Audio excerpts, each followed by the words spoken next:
¿Qué tal? Bienvenidos a Fichitas Presidenciales. Les saluda Teófilo Huerta, quien no es un historiador, sino un amante de la historia.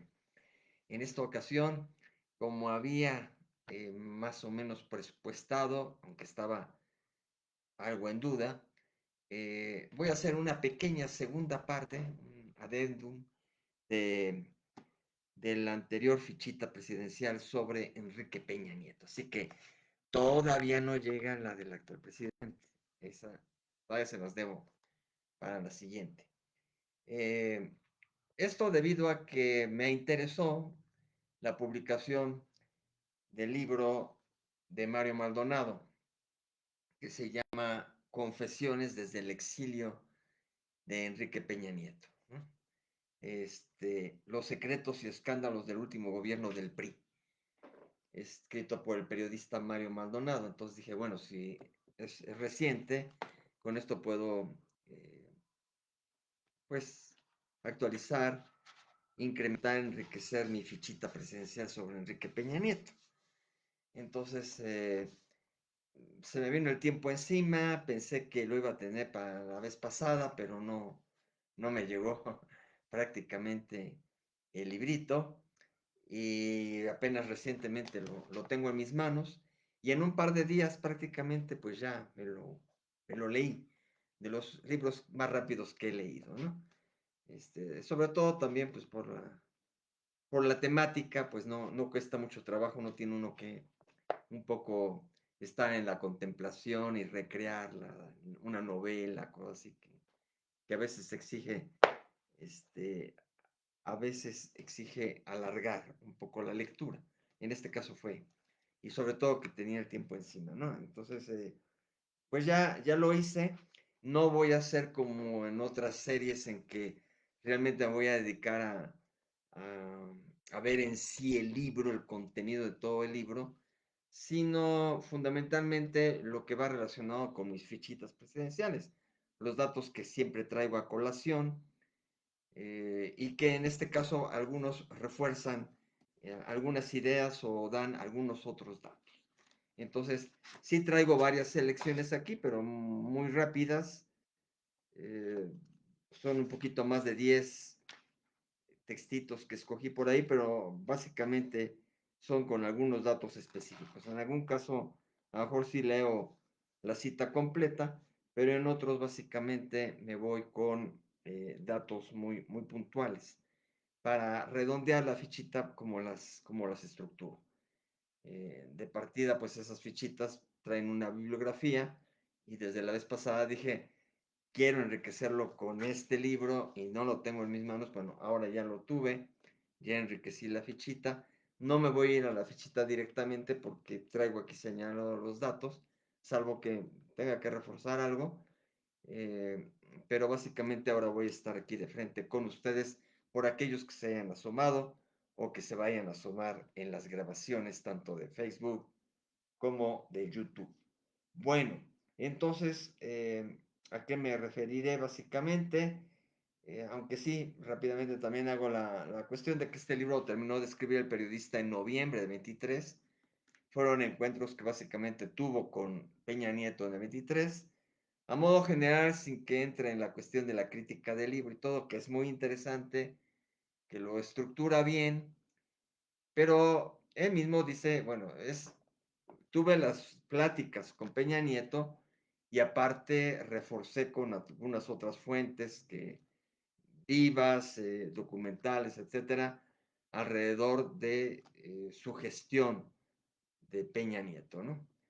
Que además, pues habla un poquito de su formación, también de la gestión en el Estado de México, y luego termina con su gestión presidencial. Pero creo que en aras de precisamente generar toda una cuestión global, a la mera se perdió la sabrosura que hubiera podido tener el hecho de la mera plática. Menciona brevemente aspectitos de la plática, un poco de la conducta, de cómo estaba, de cómo lo veía, y algunas citas muy específicas textuales de esa entrevista, pero como que faltó más semblanza alrededor de la propia entrevista que nos hubiera narrado más vivamente esos momentos y que hubiera rescatado más respuestas específicas a preguntas demasiado concretas y quedan diluidas en un momento dado. O sea, da el contexto de ciertas situaciones, menciona algunas otras fuentes y de repente por ahí dice, y esto lo corroboró, y esto lo confirmó, o esto lo negó, y ahí se queda sin sacarle realmente sabrosura a lo que pudieron haber sido no solamente una entrevista, digamos, que haya sido formal, porque además fueron varios encuentros y según eso, pues a veces eran de pocos minutos, a veces un poquito más, a veces tomando un café, cosas así. Pero de todos fueron varios encuentritos, algunos en Madrid y otros en República Dominicana. Entonces, pues para semejante situación, semejante trabajo, debió haber realmente quedado así. Incluso dice, confesiones desde el exilio. Se queda corto las confesiones porque no hay realmente más que algunos indicios, algunas cosas que retoma, pero no hay grandes confesiones que se estén dando y está muy redondeado con otra cuestión de, digamos, más contexto, pues, a partir de otras fuentes. Lo que repito, es válido a nivel de investigación, pero se queda corto entonces en la entrevista o entrevistas que tuvo con Peña Nieto. Bueno, y hasta ahí la, pseudocrítica que hago ahora a la cuestión del libro, y me voy a redondear precisamente y a complementar lo que fue la fichita presidencial que tuve el agrado de tener con ustedes. Ya saben, Enrique Peña Nieto gobernó a México del 2006, no, del 2012 al 2018, ¿no? Que algunas cosas que trae aquí, precisamente hablar del autoexilio que está manteniendo y que lo hace por prudencia, ¿no? Más que realmente haya sentido así unas ganas tremendas o se haya visto presionado, simplemente para hacerse a un costado, sobre todo con un presidente con otra ideología, de otro partido, etcétera, etcétera. Y entonces él decidió partir a Madrid, pero tiene que conjugar su mentada visa de oro que le dieron, algo así, un término ahí, un adjetivo que le dan a su visa por inversionista, ahorita también vamos a ese punto, y aunque tiene esa visa de lujo, de todos modos tiene que estar saliendo del país, de España, durante algún tiempo y luego regresando, como cualquier turista en un momento dado, nada más que le dan quizá un poquito más de extensión y de privilegios. Entonces, él aprovecha en el invierno, que está muy frío en España, y se va a República Dominicana a jugar golf y entonces a un lugar que se llama Punta Cana, en República Dominicana. Y pues ahí la pasa con el calorcito, muy rico, y con su deporte favorito, ¿no? Que es el golf.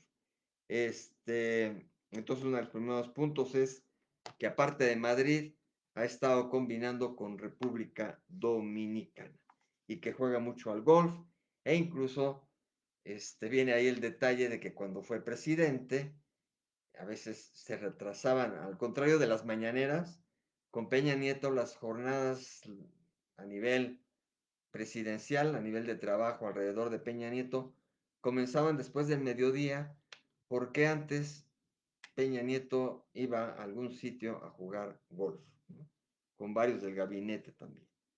Bueno, este, y también además acá en México los fines de semana jugaba golf en Ixtapan de la Sal, donde también tiene una casa de descanso.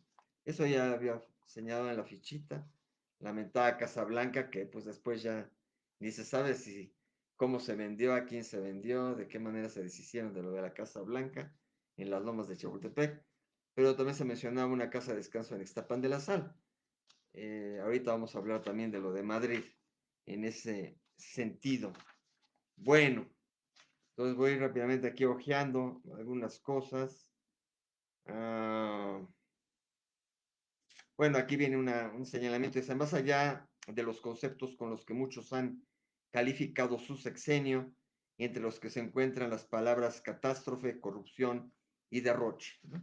Eso como parte de la evaluación, ¿no? Que ya también la di por acá, pero aquí se subraya a partir precisamente de lo que se decía alrededor, pues una catástrofe, que ahora vuelven a hablar de catástrofe. Eso pasa con cualquier color de partido, ¿no? A veces más, a veces menos, con variantes por aquí, por allá, pero se repite mucho el contexto, ¿no? Porque la catástrofe ahorita, muchos están hablando de catástrofe. Bueno, pues así hablaban de corrupción, fue muy marcada con Peña Nieto, y de derroche, ¿no? Y ya hablamos también de frivolidad, ¿no? Que fue algo que también marcó y cayó gordo la frivolidad del presidente, su esposa, actriz, sus encuentros internacionales, etcétera, etcétera. Bueno, eh, dentro de los ascendentes que mencioné, algunos abuelos que habían sido presidentes municipales, los tíos gobernadores, este, la relación también con los del Mazo, un tío del Mazo y otro primo, el más reciente, el tío Arturo Montiel, etcétera. Lo muy interesante y más emblemático es que desciende Peña Nieto de una manera muy especial, este, pues no así directo, no vendría siendo ni abuelo ni bisabuelo, cosas así, porque resulta que sería como un tío abuelo, no es la descendencia así directita, pero en su ascendente tuvo nada menos que un hombre intelectual muy importante en el Estado de México y en México, Isidro Fabela, ¿no? Que ya lo había marcado yo como posible inspirador de Peña Nieto, pero además de inspirador, fue su familiar, Isidro Fabela, viene siendo tío abuelo, porque era tío del papá, y entonces, pues por ahí hay alguna cosa curiosa en ese sentido. Bueno, también en la parte sentimental, en la parte de la frivolidad, también de esta fichita presidencial, súmenle a las varias que de los actuales presidentes ya no se había visto tanto después de José López Portillo, hasta con Peña Nieto vienen otra vez varios nombres de relaciones, de esposas, dos esposas, varias novias, etcétera, etcétera, relaciones sentimentales. Bueno, me faltaba una que es Bonnie Jackins, una canadiense que era su vecina allá en Atlacomulco. Bonnie Jackins. Bueno, esa fue, pues incluso una de las primeras relaciones sentimentales de Peña Nieto, ¿no? Casi, casi de su adolescencia, juventud, su novia. Eh, Dentro de los logros, hablé, sí, de como muchos, red carretera, etcétera, etcétera, pero quizá faltó hacer énfasis en que en su sexenio, aunque es como logro, pero fundamentalmente no en su sexenio presidencial, sino antes, como logros previos, porque cuando fue gobernador del Estado de México, se logró el circuito exterior mexiquense y las autopistas México, bueno, que conecta con México Toluca, México Querétaro, México Peñón de Texcoco, Peñón Texcoco, etcétera, etcétera. Pero entonces, bueno, circuito exterior mexiquense y luego el viaducto elevado hacia acá, hacia el Estado de México, hacia la zona metropolitana, ¿no? A partir de Toledo de Cuatro Caminos para el norte. Ya lo otro le correspondió a López Obrador, ¿no? Curiosamente. Pero el viaducto elevado, que se le llamó así, o viaducto bicentenario, fue en el gobierno del Estado de México de Peña Nieto. Son logros previos. En cuanto a la sucesión, se pone muy rica esa parte, como siempre, en los libros.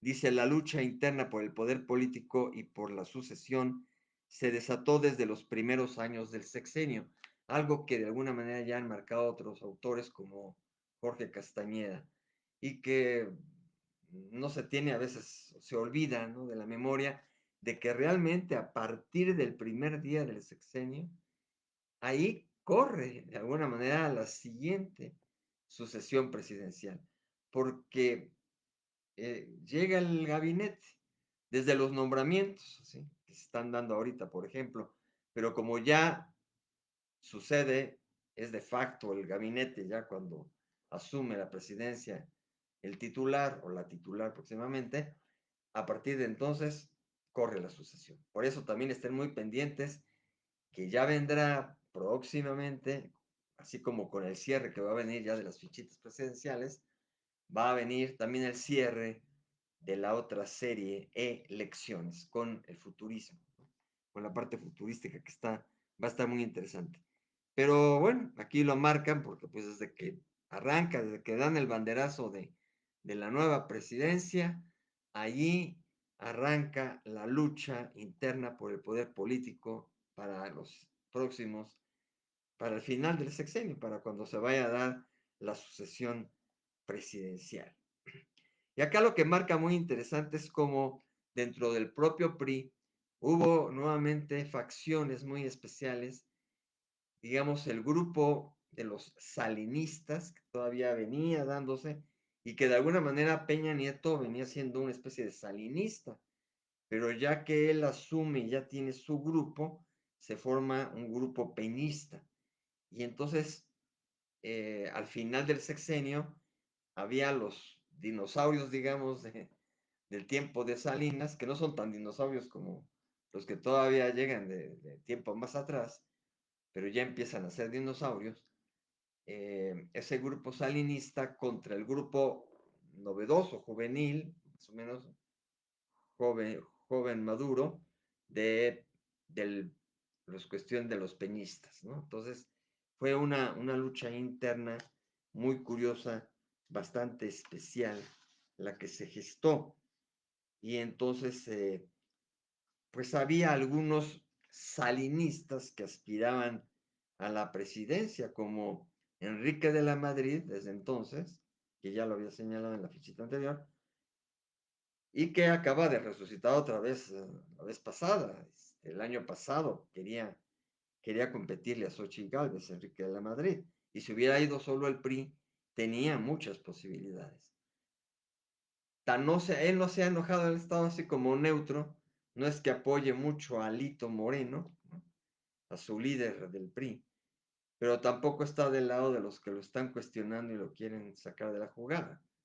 Él se mantiene así neutro, porque bien que siente que si ahora el PRI va solo o en alianza, pero con alguien que domine más el PRI que el otro partido, porque aquí quien dominó más fue el PAN. Entonces, no lo duden de que Enrique de la Madrid estará en la lucha presidencial para el 2030. Es prácticamente un hecho. Entonces, pero en este momento, en el 2018, los que querían mucho era Enrique de la Madrid y también un poco Claudia Ruiz Massieu, que también el año pasado andaba haciendo otra vez su luchita. Y entonces, entre a lo mejor otros que aspiraban, pero esos se veían como con ganas. Y pues obviamente todo el grupo peñista pues no iba a querer que fuera Enrique de la Madrid o Claudia Ruiz Massieu, que venían con un sello totalmente salinista. Ellos querían por otro lado, que tampoco se cumplió realmente, porque no se le cumplió ni a Videgaray ni a Nuño, ¿no?, sino que se tuvo que tomar la alternativa neutra, también aquí hablando hace rato de neutra, híbrida, digamos, de, de un apartidista, pero que hasta había estado también jugando con el PAN y luego con el PRI, que es José Antonio Meade. Entonces, a la mano ni melón, ni sandía, ni salinistas, ni auténticamente peñistas, ¿no?, sino que resultó alguien que venía también bautizado por el PAN, ¿no?, cosa curiosa.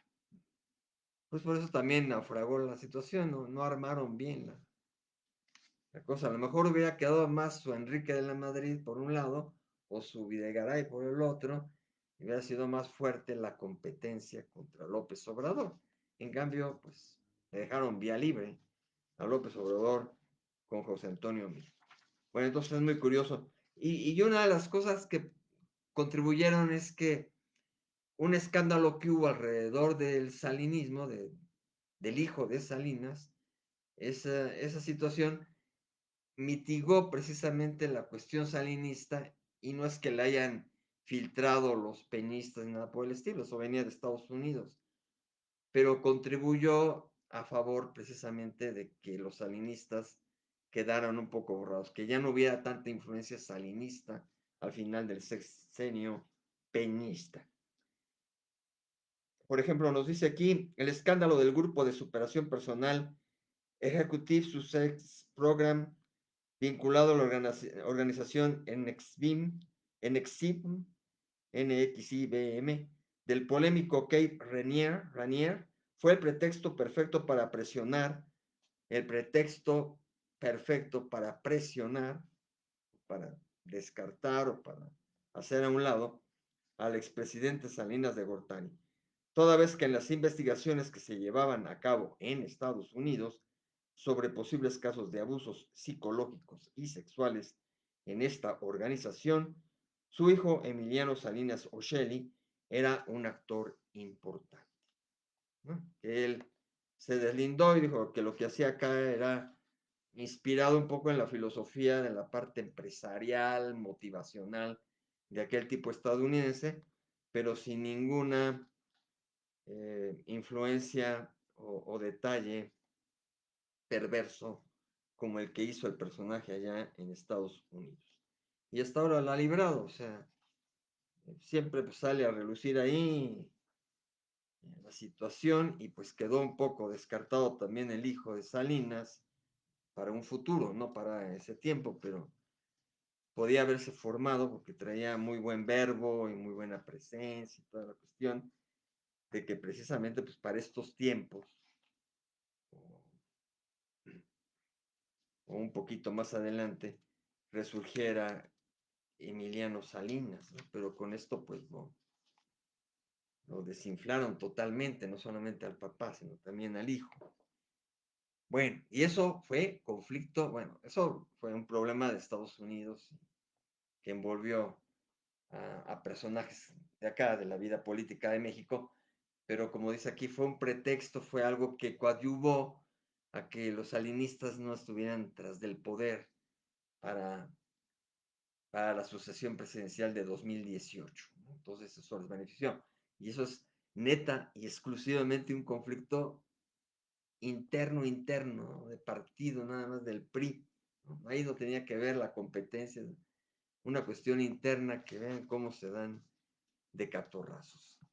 Estas situaciones como se dan ahorita también en el PAN y se van a seguir dando, y como se dio en el PRD, que a la postre fue lo que los está haciendo desaparecido ya el PRD, precisamente porque de repente una facción encabezada por los mentados chuchos, y que ahí descartaron a todos los López Obradoristas, toda esa situación, ellos más bien también se hicieron a un lado, porque venía esa inercia nada más de los chuchos y otras ideas, pues eso dio al traste porque pues ya no tuvieron fuerza en el PRD, ¿no? Y se acabó. Entonces también con ese conflicto interno se desprendió Morena y ya el PRD ya muere.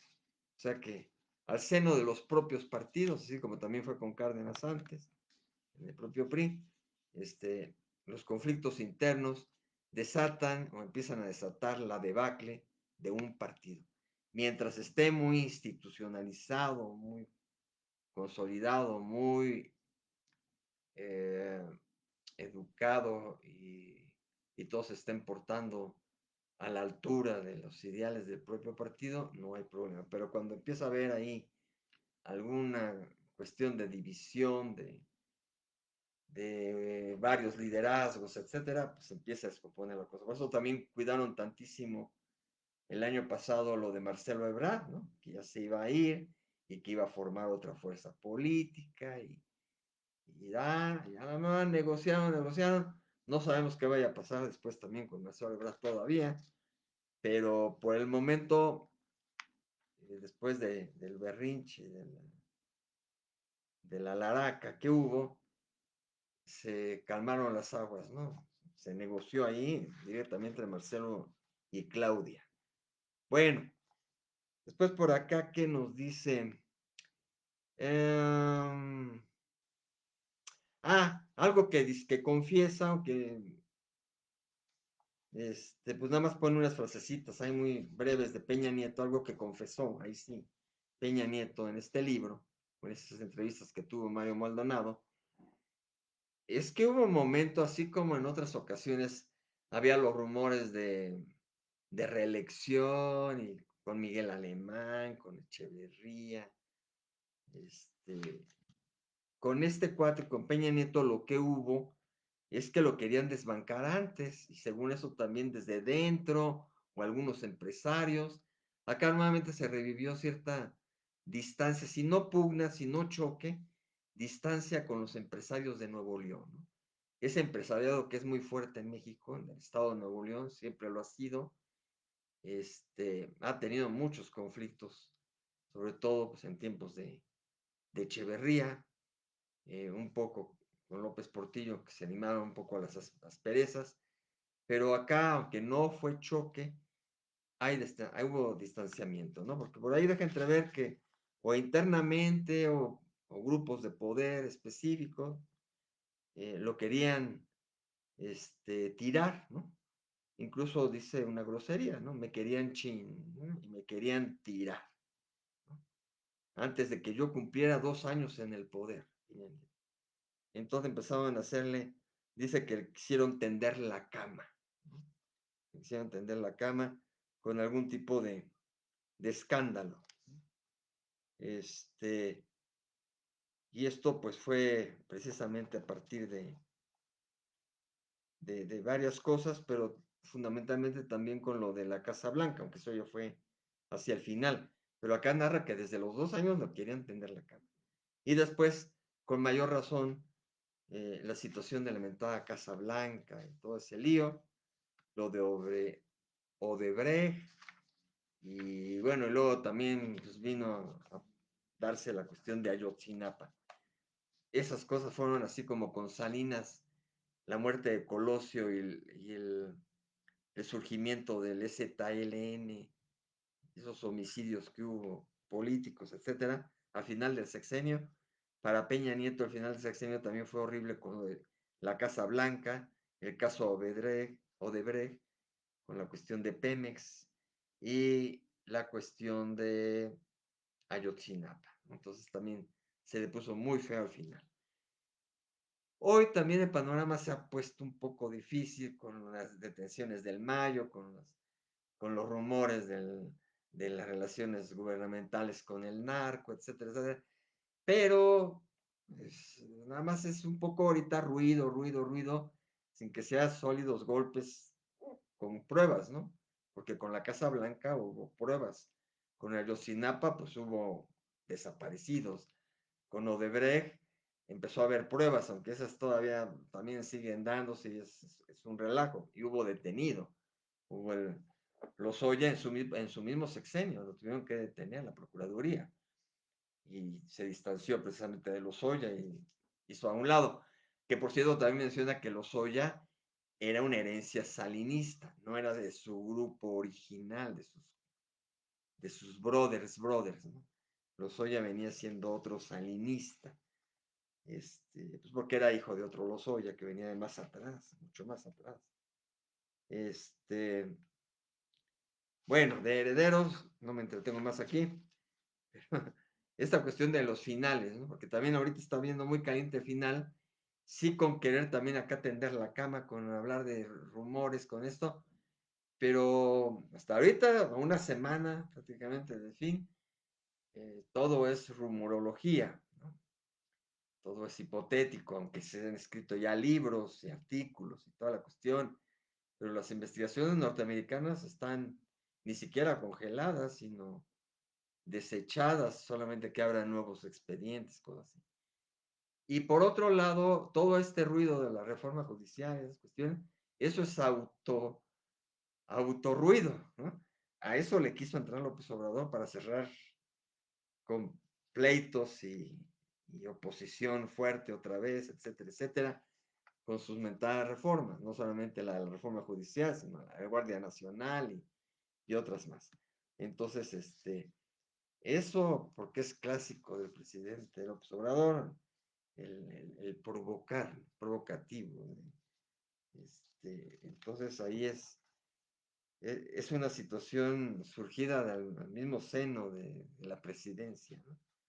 Contrario a estos otros finales que se les cae, ¿no? Y que se les ha caído a Salinas, el sexenio se le cayó al final, y luego vino Cedillo, más o menos tranquilo, aunque con devaluación al principio, etcétera, y ahora este final, ¿no? Aunque hablando de Cedillo, Cedillo como parte de un grupo opositor, ahora, pues lo abrigaron, lo invitaron, etcétera, y esto muy protagónico, lo que no había estado siendo protagónico Cedillo, había sido bastante discreto.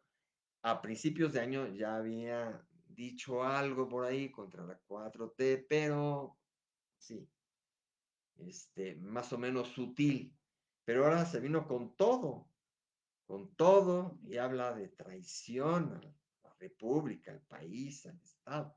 Muy fuerte, muy fuerte.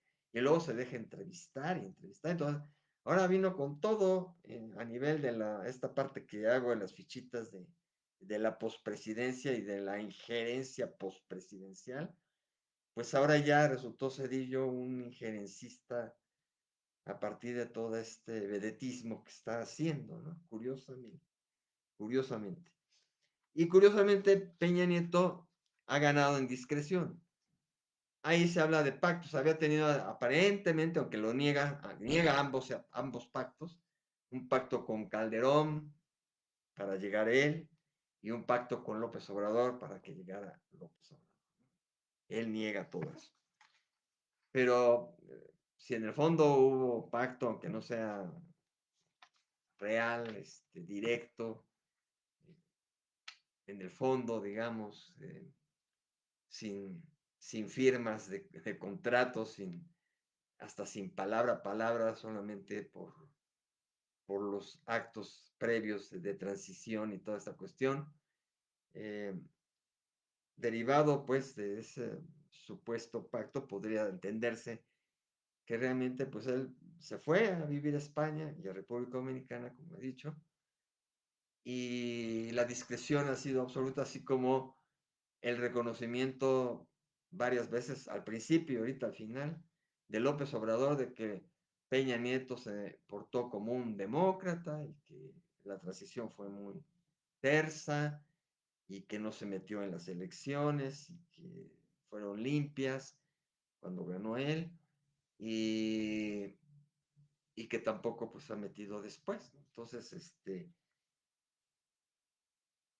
aparte de que sí se han sacado ahí algunos rumores de enriquecimiento y que aquí señalan también que provienen pues de incluso de la mamá de varios negocios que tienen ahí en Atlacomulco y que pues eso lo comparte con sus hijos y que de ahí han venido recursos y que lo que compró allá en Madrid pues también es totalmente financiado legalmente de una empresa que habían tenido antes que ya se finiquitó, que todo está comprobable según Peña Nieto y que además para no hacer ruido, luego que después de que compró el departamento en Madrid por más de 500,000 euros, ya lo vendió, ¿no? Entonces ahora vive de renta o en renta o cosas así. Entonces lo que había adquirido ya lo vendió también para evitar suspicacias, según él, ¿no?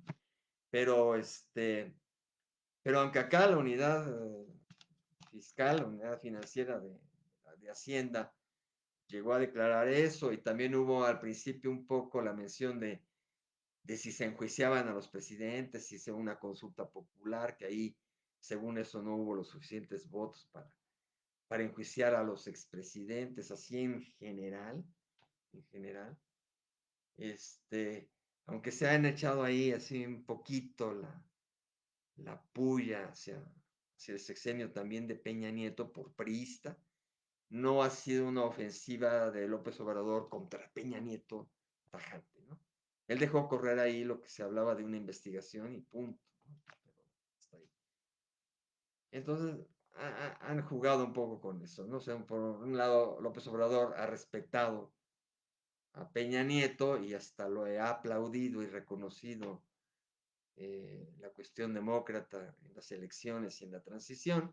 Y por su lado, Peña Nieto no ha dicho ni pío de cómo camina esto, ¿no? Incluso hay una parte en que dice que pues él había logrado y se siente muy satisfecho de las reformas estructurales, entre ellas la energética, y que bueno, que él cumplió y que lo hizo, y que entendió y entiende que López Obrador,